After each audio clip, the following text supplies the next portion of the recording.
Happy Easter and welcome to Bill O'Reilly. How are you, Bill? I'm okay, Beck. Thanks for asking. Sure. Let me just get do you have any additional or new thoughts on Russia and the expelling of the 60 diplomats? I mean, it's expected. Any thoughts on what it means or where we go from here? Well, you'll know that I love to brag on your show, Beck. I know. It is unseemly on Good Friday and the beginning of Passover. Well, it's pretty much unseemly every week, but you'll know that I kicked off the Trump administration by interviewing a president. I know, you tell me every week. And my marquee was asking him, why are you friendly with a killer? Putin. Why? All of us who follow international news know that Putin has an arm of assassins, and they go all over the world and they kill people. All right, and CIA knows it, MI6 knows it, in Britain, everybody knows it. All right, and that's what happened to these people in Great Britain. So, what do? I mean, Putin runs the show in Russia. He's not going anywhere. You're not going to change him. If he weren't the president, he'd probably be one of the assassins. I mean, did you ever look at the guy's eyes? Okay. So then you have to basically take it case by case. And I think that the expulsion of the Russian diplomats was something that the countries could do to send a message to Putin. Does Putin care? He cares a bit. He doesn't want to be an international pariah, and I think that's how you go with him. You try to isolate and marginalize him personally, and maybe he'll stop a little bit. Does this really matter to anybody in their real life? No, because it's so distant. It's so far away. They don't know where Crimea is, and I'm not being supercilious, word of the day, supercilious, but most people don't know where it is. They don't care about Ukraine. They don't care about how Russia operates. It doesn't touch upon their lives. So, yeah, I mean, they know Putin's a bad guy who runs around topless in the Arctic, but that's about all they know about him. Is this something they should care about, and if so, why? Well, it depends on what kind of a citizen you are. I mean, if you're a really hyper-aware citizen that is interested in the world, of course, you have to care and pay attention. But most people are just trying to make a living and getting through the day or the week. Yeah. So I don't come down on people who are apathetic about what Putin does. Or supercilious? That's me. Supercilious because he's arrogant. And I'm talking down to people. Our government is charged with keeping an eye on Putin. And so we have to have enough confidence that our government will do that. And at this point, I do. I think that we're keeping a close eye on this guy. All right, let me change directions. On the Daily Wire, Ben Shapiro's people went out and they talked to Georgetown University students. And they asked them about George Washington. I'm sorry, not Georgetown, but George Washington University, and asked them about George Washington. I want you to listen to this audio, Bill. I'm Ami Horowitz, and I'm here on the campus of George Washington University, named after our first president and also a slave owner. I wonder if students here think we should keep the name or change it. Personally, I would change the name. I think that it should be changed. I think that recognition is super important, and I think that recognition for who he was as a person. I don't agree with slave trade, so yeah. Would you change the name if you could do it? Yeah, sure. That was 1776, it's 2018, and I think it's important that we realize and reupholster the systems that built us. Sure, I think we should change the name. It's not to say that he wasn't an important man back then. It's just saying that in this day and age, it's not as important, I don't think. What's the first thing that comes to mind when I say George Washington? Oh, I think about him owning slaves, yeah. So college kids are morons. Is that the headline here? I will tell you, I about burst a blood vessel when. Here's the bigger story. Yeah. Here's the bigger story, Beck, because I know you always hunger for the big story. This kind of infantile analysis is taking hold on colleges all across the United States. All right, because of the cowardly administrators who are put in there, who kiss the butts of the far left and any radical people on campus, and they don't want any microaggressions or macroaggressions. Look, these idiots at George Washington University are ignorant. They want to reupholster. I love that. I want to You know what? I want to reupholster your head and just put upholstery all over it so you can't speak. I'm a fascist. Okay. I don't have any statues, so you can't take them down. George Washington, if you read Killing England, and I know you both have, all right, is a tremendous hero and almost solely responsible for the freedoms we have in America today. All the freedoms. Mm-hmm. Okay? That's the truth. Yes, he held slaves. He was a product of the aristocracy of the 18th century. All right? Yes, he did. That was wrong. John Quincy Adams and his father, John Adams, knew it was wrong. Washington looked the other way. You cannot negate his whole life because he was an aristocrat in the 18th century, and that's what Southern aristocrats did. They held slaves. So it just gets me crazy. I don't know whether you know what's going on in Holy Cross, College of Holy Cross in Worcester, Massachusetts. No. They have this guy teaching who says that Jesus was a drag king. Oh, quote, yeah, I saw that. A drag king. Yeah. Okay. The College of the Holy Cross, a Jesuit university. Oh, well, he has academic freedom. We don't really agree with him. This is the president of the university. I don't really agree with his academic freedom. I sent my daughter to Fordham University, where they promptly taught her, the priests, the Jesuits, promptly taught her that the Bible was a collection of stories and none of it's true. Yeah, my daughter goes to Fordham too. Yeah. All right, but Fordham is a little bit better. They didn't give in to this radical group that was telling Republican students in the Republican Club, you can't go into the campus coffee shop.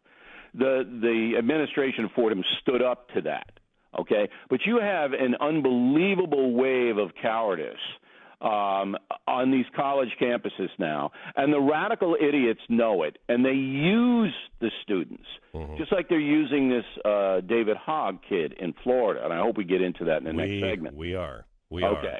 They're using these kids because they know the kids are stupid, and they know the kids are motivated by peer pressure. And I'll tell you one more thing before you take a break, because I understand your break cycle, Beck. I study your operation, okay? I was thinking about sending my daughter to George Washington University, so I went down and I checked out the dorms, and they're located in the city of Washington. And I walked in, and I could not breathe in the dorms at George Washington U. Do you know why? Pot. Yes, overwhelming. You couldn't breathe in the dormitories there.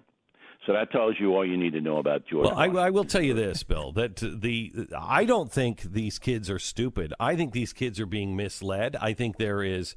There is. No. If you don't seek the truth, if you don't learn history, you're stupid.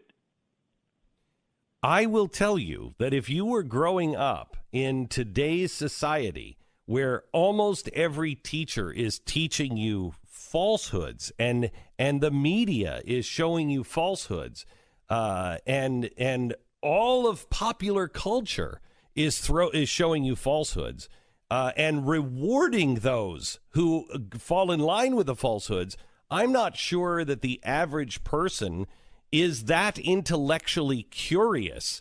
I do blame, probably 10% to 18% of the population is strong enough to say, wait a minute, stop it. No, but not everybody is cut for that kind of travel. I will tell you, Bill, that I was ignorant most of my life because it's easy to be ignorant. It's hard to say, wait a minute, and go completely against the grain. I have 18 lines for that, but I'm not going to do it because it's Good Friday. I'm telling you, Beck, I'm not cutting these college students, not high school kids. I understand. There's enough stuff out there. If you want to find out about George Washington, read Killing England. And Number one book for 12 weeks. Got it? I got it. All right. I got it. I just don't know that if calling them stupid is the way to get them to be more intellectually curious. Well, look, you know me, no spin. They're stupid. Oh, man. Okay.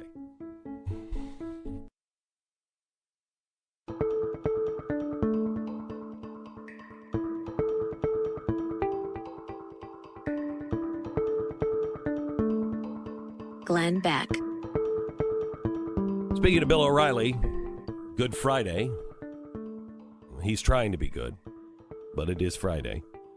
We were just talking about George Washington University and the students that are in college, and Bill was talking about how they were stupid, and I believe they're unchallenged, and I think, you know, the tenure was meant so you could say crazy radical things. And now those radical things have changed over the years, but you can't say radical things now. You can only say Jesus was a drag king and get away with it. You cannot say that is postmodernist bullcrap, and here's why. You can't have the other side. You can only challenge one direction. And so if you are unchallenged, how do you get out of that, Bill? Well, the goal of education is to seek knowledge, and in order to seek knowledge, you have to seek the truth, particularly in the liberal arts. I mean, you can't go around saying that Adolf Hitler was a good guy and misunderstood. I mean, you can't be doing these kinds of things and still be operating at a level where you're a teacher or a student on a college campus. All right? So if the goal is that your opinion overrides facts, yes, then you don't have a university anymore. You don't have a college anymore. Nobody, because of postmodernism, facts don't exist.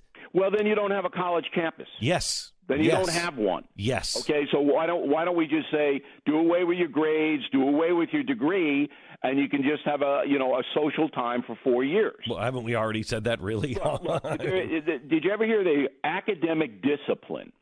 Academic discipline means that you deal with reality. Now, there are subjects that are subjective. Okay, we know that. But history is not one of them. Correct. And so you have a situation now where you're absolutely right that this is tolerated on college campuses. No. This is not tolerated. This is not tolerated. This is encouraged. This is postmodernism. There is no objective reality. There is no objective truth. That's the deal. Well, then that should be in the brochure of the college, that we do not believe in objective reality. So send your student here. Yes, I would agree with you. That should be in the brochure. But we know that. All right, Bill, I'm going to get to the Laura Ingraham Hogg thing here in just a second. But I want to get on this particular topic. I want to get your thoughts on David Hogg. Without going into the Laura Ingraham thing, because we'll get to that after the break. I've got about 90 seconds. Tell me your thought on these students and what the problem is. Well, I think the students, as I've said, are doing a good thing by raising awareness of the debate in America over gun violence. I think that's a good thing. But it is clear to anyone who is covering the story that now the students, many of them anyway, are taking their cues, their information, their analysis and opinions from far-left people. Mm-hmm. All right, it's the same theme. They're not seeking the truth anymore, or they're not seeking information anymore. They're saying, send me something in the morning that I can tell CNN, that I can say on CNN. And so now I want to go to the fascistic side of this argument, and that if you disagree, you say anything about this side, and they'll shut you down. Next. Glenn Beck, Mercury.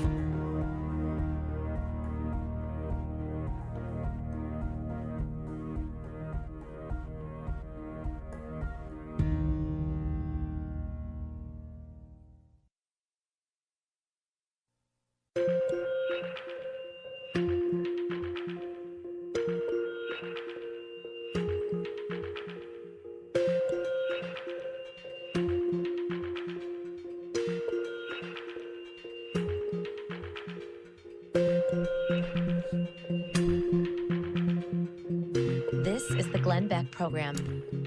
With Bill O'Reilly, want to get into the boycott now that is being conducted, strangely, all by his little lonesome. This high school student is now conducting a boycott against Laura Ingraham because she had the audacity to say, after he started complaining that he wasn't getting into the schools that he wanted with a 4.1, she said, stop whining about it. This is not unusual at the schools that you were applying to. Well, he took great offense to that, and he's demanded an apology and a boycott. And Laura immediately said, I wasn't. You were whining. I'm not calling you names. I'm saying, knock it off, man. And she apologized for it, but that's not good enough. So now there is a boycott, and boy, Bill, have we not seen this movie before. And you're going to see it 1,000 times again because there's no impediment to it. You know, there's no resistance to it. I see the story a little bit differently than you do. I don't think Laura Ingraham should have tweeted about the kids' academic situation. I don't think any commentator or adult should comment at all about any minor's situation in a personal realm. I just don't think that, you know, because the adult has the power and the perspective that the kid doesn't have. Even if the kid was whining, so what? The kid. So number one. Wait. Everyone's stupid and there's no spin. What happened to that thing? Yeah. No. And hang on, but wait a minute. But it's wait a minute. Interpretive thing. It is. All right? It is. So look, Bill. Wait. Wait. What? You and I both agree. When people were saying horrible things about Chelsea Clinton, you know, calling her the cowardly lion and everything else back in the 90s, we all thought that was wrong. We said kids are off limits. Don't do it. However, when they inject themselves in and they are being held up by the media as these gods and they have every fact wrong, every fact that I have heard come out of his mouth. Now there's a different issue. Right, You're talking about the issue the kid's presenting, and I'm talking about his personal profile.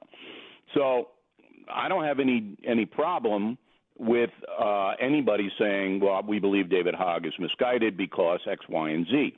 But on his personal portfolio, I don't think that adult should be even if he's bringing it up in the public. If he's bringing it up in the public, kid. All right. Okay. So I wouldn't have done it, but Laura said that she was sorry. She didn't mean to demean the kid. All right. But the big story here is within hours of Laura Ingraham tweeting this about the kid's college rejections, within hours, that kid and his friends had every sponsor on Laura Ingraham's program listed. Mm-hmm. They didn't do it. Mm-hmm. I could bet you $1 million Media Matters right there because, as we just said, the far left agencies are working with David Hogg and his friends. Mm-hmm. All right? So they called him up or they texted him and said, hey, here are the sponsors, Dave. Why don't you do this? And Dave said, that's a good idea. I'll call for a boycott. And that's what they did. And then all of a sudden, 8 sponsors said, yeah, we're not going to advertise anymore because that's what these companies do. That's what they do. All right? So who is the media and the left creating with David Hogg? What is the... No, but that's not... David Hogg doesn't mean a thing.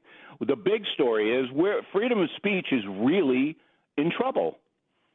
It's in trouble. The far left knows that at any time they can call for a sponsor boycott of anyone they despise. And some of these companies will fold. So you're going to see this over and over. And you've already seen it with me, with you, with Imus, with Limbaugh, with Hannity. Already seen it. Okay? And now it picks up more speed. And where are the companies defending their people? Where's that? So this is the story. David Hogg is just being used. He's being used. He's now a semi-celebrity. The far left has adopted him, feeding him things that he's putting out there. Everybody knows that. But the corporations of America, I mean, are you into freedom of speech doesn't exist anymore? Is that what you're into? I have to tell you, Bill, I don't accept the idea that just because these are kids or they were in mourning, that we have to walk tiptoe around them. I really don't accept you that. Don't they have are. To on the hang on just a second. You and Wait I a minute. agree on that. Wait a minute. They have engaged. David Hogg has called Dana Lash some of the worst names imaginable. She has said that Marco Rubio is splattered in blood. That he's made all kinds of accusations and name called. And I'm not going to name call back. I don't want to name call back. But if it's one thing to say. Let me play Michael Rappaport here. There's one thing to say that you know, how dare you say that about this kid? He's a kid. Leave him alone. Okay. But listen how the left is responding. Play Michael Rappaport. Laura Ingraham, the Fox News reporter. You filthy pig. You dog-faced animal. Remember Laura Ingraham? Just a year ago at the Republican National Convention throwing up the Nazi salute. Look at this. Check this out. Look at the Aryan pinup girl. This is the same Laura Ingraham who just a few weeks ago said that LeBron James and Kevin Durant and these athletes should just shut up and dribble. And then I said, infamously, that you should shut up and dribble. Remember her? And now Laura Ingraham, this savage, this dog, this mutt. And this has nothing to do with her looks. It has to do with her behavior. The things that she exudes. Bill, I do not want to respond in kind. He's a stupid. He's a. Where are the feminist organizations? Exactly right. Yeah, exactly where are right. Where are they? Exactly right. Yeah. Okay, so we all know what's happening. What's happening is the far left, with the media approval and with their encouragement and their enabling, have now said we can stop speech that we disagree with. We can stop it. We can kill it. And we can do it through boycotts.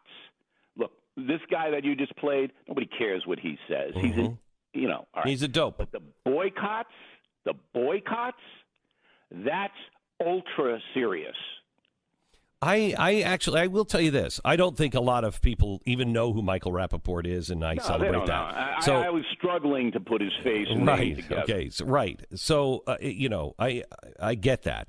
However, language and what we're saying on Twitter and Facebook and in blogs, it does matter. When we're starting to call people vermin, that does matter. History shows us when you dehumanize people, it does matter. Well, I'm sure that the feminist organizations are going to be all over Mr. Rappaport. I'm sure that next Friday when we speak, we'll look at the feminist organizations rising up and telling him those comments are inappropriate. Yesterday, there was a great struggle on Twitter demanding facts and sources, and so I had to share with them NBC News.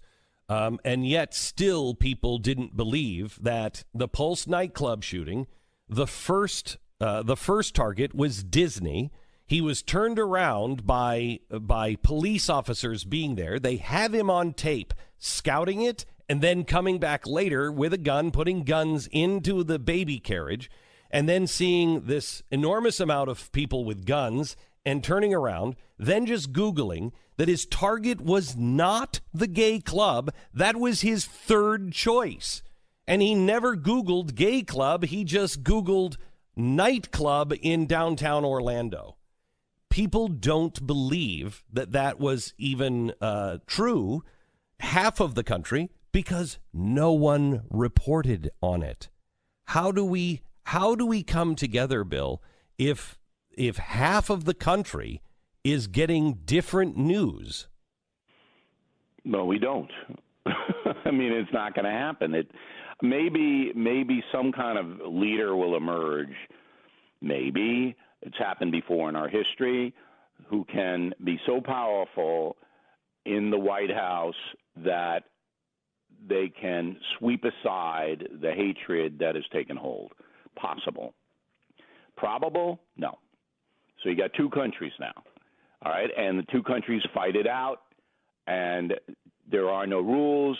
It's smear, smear, smear, attack, attack, attack, destroy, destroy, destroy, and that's where we are. Can you leave me with something happy?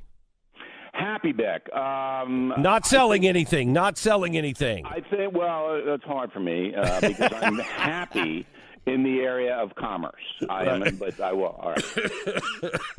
Easter and Passover weekends are different than all the other holidays because there really isn't commercialism involved in them, and there's not a lot of pressure of gifts and expectations, and so I think everybody should really, turn off the TV and, I want them to go to BillO'Reilly.com, of course. But other than that, just have a nice spring weekend.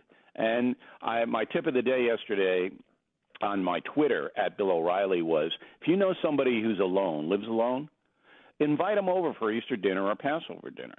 Even if they don't come, that's okay, but just invite them. And I think that if we all start thinking about that, people in our own neighborhoods, and you do that, how easy is that? Just do it, even if you don't particularly like them that much, So I want everybody to have a nice, relaxed weekend, including you, Beck. I want you to be relaxed, get away from stew and that kind of pressure. And just then Stu, you too. Get away from Beck and let me do Media Matters work for them. Bill O'Reilly says, invite lonely people over for dinner. Bill O'Reilly headline. Bill O'Reilly encourages cannibalism. It's all written for you. Written for you. I know. Hey, have a great Easter and Good Friday. Have a nice weekend, and appreciate, of course, being on every week. It's a lot of fun. You got it. We'll see you next week. Okay, guys. Bill O'Reilly appears every Friday on this program to recap the news and give us his non-spin. We will make America great again.